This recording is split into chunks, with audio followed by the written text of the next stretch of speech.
Hello YouTube, funnygamemaker here. I'm just giving you a quick tour of my waterfall that I was talking about. But the first thing I'm gonna mention is there's these two little rooms. They're not the same size. I gotta fix that. I got a few other problems, but what I wanted to do with this was just my creative mode. I want to bring this into survival mode, but just put creative mode options on with world edit and all that crap and build that into a side of a cliff or a mountain.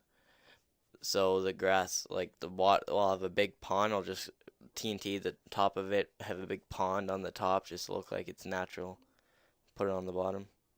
So let me just turn down my render distance.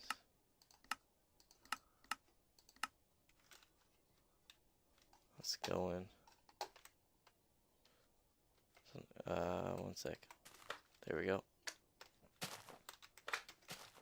Sorry, I'm so used to Gary's mod because you press E for everything. So I don't know why there's a whole whack of mobs spawned. No, these are like the control rooms. I don't know why that's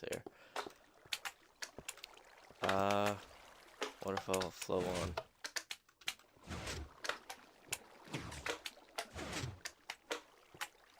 It just flows down like that. Probably in the future I would add it more bigger. I'll make it a little bit more bigger, but I'm not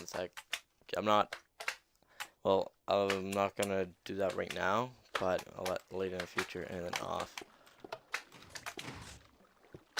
Now I'll show you how it works.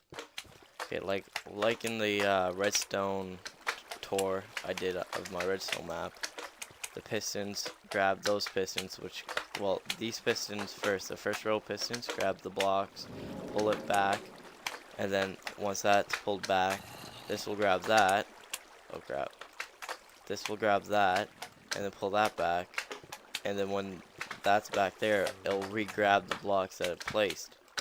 As you can see, I went through a lot of redstone work. There's a couple lock gates, like right there's a lock gate, so when you press the on button, this is the on button flow, it goes and it sends power to that to turn off the lock gate, which goes to down here, send to, forget, did I just dehook that? Yeah, I did. They used to go down to another lock gate. That's just a different button. That's the off button. Pretty sure.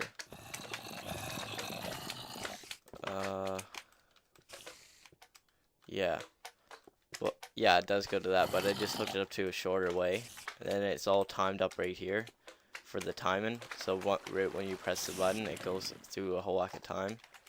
And then it'll turn that back on.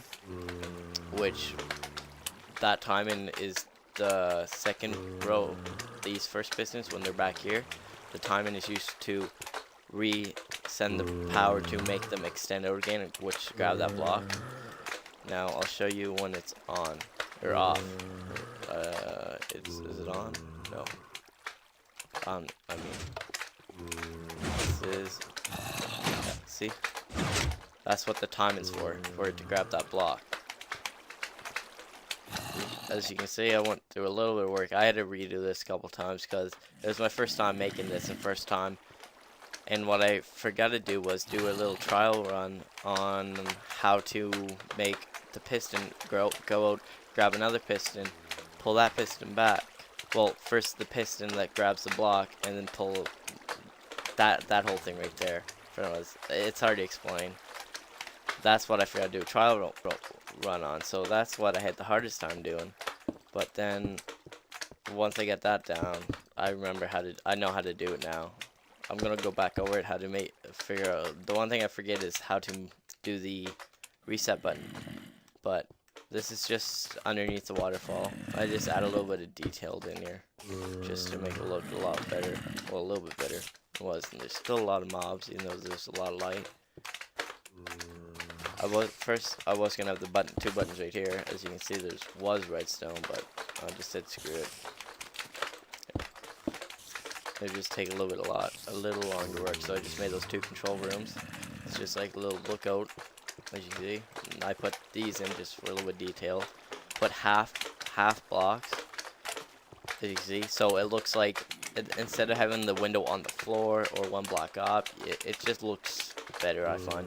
I was gonna add a half block, but in this update, yeah, in 1.3, what in the update you can do is put a half block up on the top half, but you can't do that yet, so you'll just put it on the bottom half. But I'll probably fix that. And little like lanterns and all that hanging from the roof. Well, that's basically it.